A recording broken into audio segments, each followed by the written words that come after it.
Well, we welcome you to the Lair, where we are here to talk all things Wildcat football. 13-0. 13-0. I am LB Graham, joined by my friend and partner Luke Davis, and it's a great day, right? It's a great day to be a Wildcat. We were talking about this.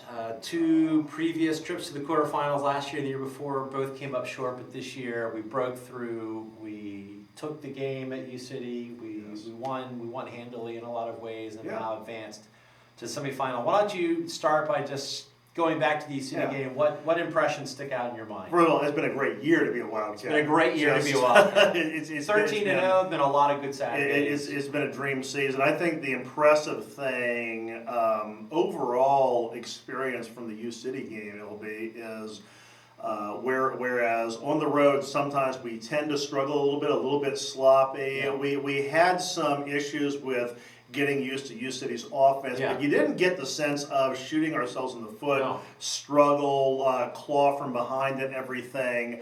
The way we started out fast, third or fourth play from scrimmage, we had the touchdown pass to Dylan Conway from wide open, incredible. Wide open. It was pretty much a carbon copy of his touchdown from almost the same distance again at Priory earlier this year with the fake to Zach and then the deep pass to Dylan.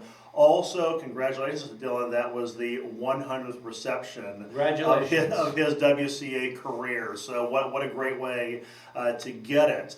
We did have some back and forth for much of the rest of the first half. We had a couple of goal line stands. The first one was successful, keeping them out of the end zone after four cracks from our four plays inside the five, help them out.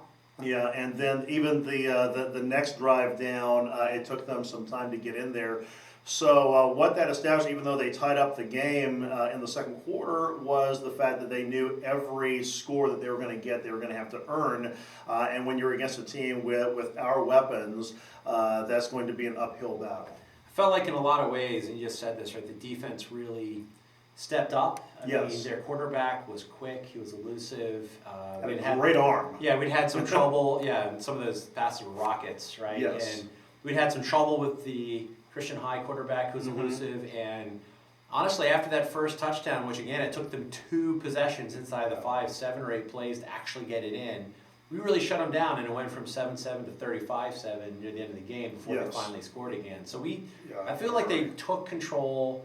They allowed them to get some yards, but they really didn't seem to have the big play. They were getting chunks and 4s and 5s. They were moving it, but there would be times when either we would make a great defensive play, or there would be a penalty that would slow down their assault, and so what helped was getting that 30-yard touchdown run from Steve Webb, who ended up running for an incredible 248 yards. It's a lot of yards on the day. Not to mention Evan Johnson passing. He was 8 of 11 for 209 and 2 TDs.